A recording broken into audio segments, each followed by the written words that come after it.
This conversation is very important in a sense that it allows that collaboration that we need between the private sector, which is your financial institutions, the educational sector, which is your business schools, and also government.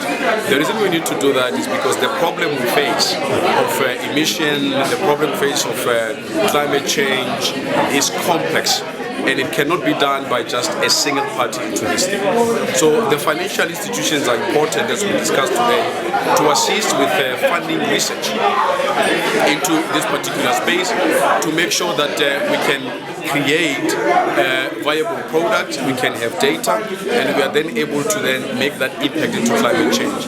But we're also aware that as Africa as a continent, we have complex problems. There's issues of food security, there's issues of unemployment, that there is competing priorities in terms of what we need to then deal with. And that's why it is important that we need to collaborate as a community to ensure that the solutions we propose don't solve one problem and create the other one on the side. It is much more holistic, and also for Africa to do more research on its own context, and then to be able to then define targets that are within the context of Africa. Because what we tend to see is that some of these targets that are being set for the continent are misaligned with what the continent is able to do, and that puts us on the back foot, and then we start creating other issues that generally is not what we intended to create on the market. Beyond just providing people with financial support, it is important that you provide the non-financial support side of things, and this is where coaching and mentoring comes in, because then you are able to bring some of the incubators, the entrepreneurs together to be able to then start them from a small scale so that they can then grow.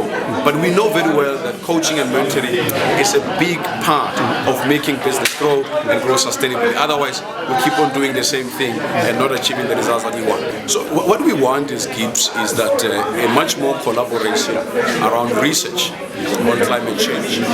We want to influence the educational space, business school space, in terms of can we start incorporating more of climate change, ESG issues into our curriculum, into our leadership courses, economics courses. So we want to change that, because we believe that if we influence that from the classroom perspective, we can make a much more bigger impact. But we can't do it alone.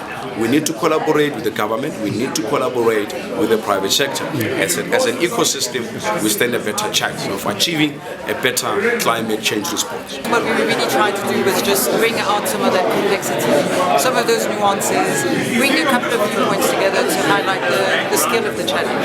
You know, I think the conversations like this are incredibly powerful to highlight some of these connections, to highlight some of the potential co-benefits that could be. It's a journey to clarify the risks and to clarify the opportunities, but again, more and more conversations, and I think as Thomas highlighted, the role of research is key. So we really need that connection so that we can have that strong research base on which future decisions and future work can be done. I think there's a lot of willingness to invest in that future education, to invest in that capacity building.